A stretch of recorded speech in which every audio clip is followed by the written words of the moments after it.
Now,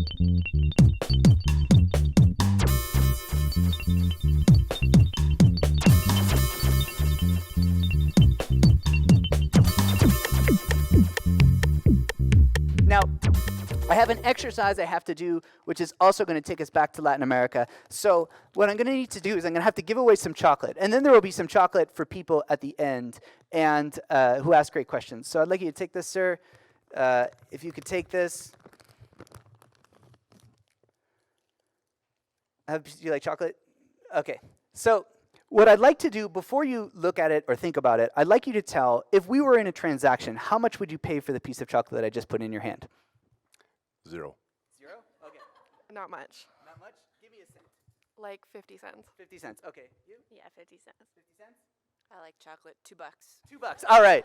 So now I'm going to tell you a story, which is that this chocolate is produced by some friends of mine. They started to question this idea of why is it that we think chocolate comes from Germany, Switzerland, and Belgium, when, surprise, surprise, those are not tropical countries. They do not produce cacao. And why do we believe that great chocolate has to be murdered with milk in order to be enjoyable? So they started a company. It's a social business. It's a B Corp. Their main KPI is how much are we paying our farmers, because they believe that the farmers should be those who benefit the most. They're just giving her for 10 years, and then lightning strikes when the queen of this world, Oprah, tells her fan base that her favorite chocolate in the world is Pacari Chocolate, and then the chocolate hits the fan. Their company blows up. Michelle Obama says that it's her favorite chocolate, and they've just been growing exponentially since then. This is a true story. So I'm going to ask you again, now that you have this story, how much would you be willing to pay for this chocolate? $2.25. Okay. I was going to say 250. 250? Well, Oprah says like $100. Yeah, it's Oprah.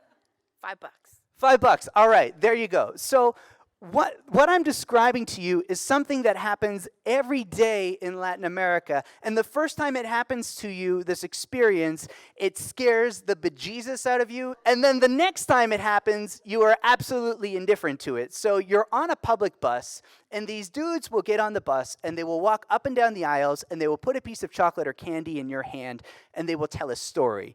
And these guys are often kind of scary. Maybe they have tattoos on their faces. Maybe they look like they've had some past gang affiliation. It's okay to be scared in this moment.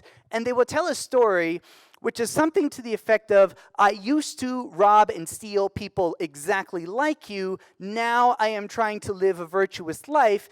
Anything you can pay for this chocolate will help me continue on my path.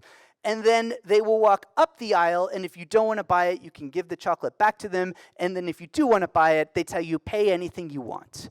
And what is brilliant about this strategy is that even if you heard it 1,000,000 times, it always works. Once they tell you the story, as I did right here, what they're willing to pay, what you're willing to pay increases a lot. But the key moment is that before you even said yes, they've put the chocolate in your hand, and your resistance drops immediately. When you see them, you're like, I'm not taking anything these guys are going to put in my hand. They get the chocolate in your hand, and you're like, I'm going to buy this piece of chocolate. So when we build marketing strategies, we always ask ourselves, what is the moment when we're putting the chocolate in the person's hand? What is that moment that will push them beyond the edge of resistance so that they will be willing to buy from us?